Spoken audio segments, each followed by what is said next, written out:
Do you agree with Mr. Garamendi? Do you want that vote? So I think what the president wants is for us to talk about this. The fact of the matter is that there's no requirement in the Constitution or the federal law or the House rules that we take a vote such as this. He would rather us talking about this than, frankly, talking about the underlying act here, which is the issue at hand, namely his betrayal of his oath, namely his withholding of military assistance, which threatened our national security, to President Zelensky of Ukraine in exchange for him to do a political favor to serve the self-interest of the president, when the president said, I would like you to do us a favor now. But Brianna, let's step back. The fact of the matter is, all of that aside, there is no requirement that we take this vote. We are in an impeachment inquiry. The Speaker has declared that the committees are functioning thusly. Is there a single person on the face of the planet that believes if we were to take that vote, there wouldn't be yet another excuse for the president not to comply? There would be. This whole sordid affair is nothing but a story of a shakedown and a cover-up, and this is a part of the cover-up. The administration says it's not cooperating with what it sees as an illegitimate impeachment inquiry. What is the goal of these new subpoenas? Is it just to build the obstruction case?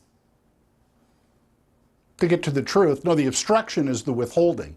But that's what I mean.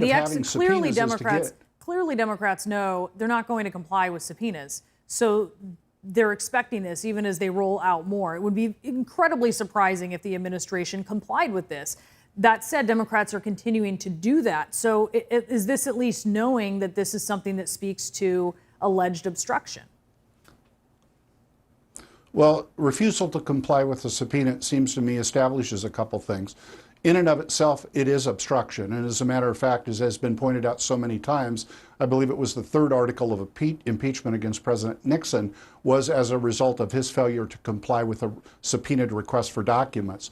It also, it seems to me, to be an implicit and fairly strong acknowledgement that they've got something to hide. Are you concerned, and you bring up the point about obstruction with President Nixon, point taken. However, at this current point in time, we are following the Mueller investigation where you had alleged obstruction, where the Attorney General essentially cleared the president of it, even though Mueller did not. Do you worry, though, that in the wake of that, Americans are actually numb to the possibility of obstruction? I think Americans are worried about the future of their country. I think Americans are worried that we live not in a banana republic, but that we live in a nation founded on constitutional principle and the rule of law.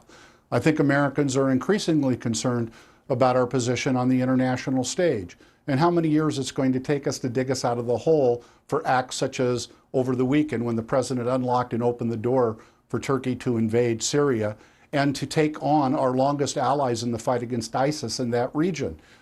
You know, Brianna, I happen to have the privilege to represent Joint Base Lewis McChord, and I send off troops and I welcome home troops from their deployments on a regular basis. And let me tell you, it worries me to the core of my being that for years into the future, our allies, whenever it is we are engaging with them in efforts to do things like stop the spread of ISIS, that what they are going to say to us is, how can we trust you? You turned our back on us when we needed you most. So I think those are the kinds of things that Americans are worried about, that we do live in a constitutional republic and not a banana republic. That is a concern that many Republicans have echoed. You've been hearing your Republican colleagues say that. When the White House says that the United States does not endorse this attack by Turkey against the Kurds, what is your response to that? He unlocked the door and he opened the door. He knew full well what was going to happen. And Brianna, the proof's in the pudding. It is happening. Let us remember that there were thousands and thousands. One estimate is 10,000 Kurdish soldiers lost their lives in the fight against ISIS.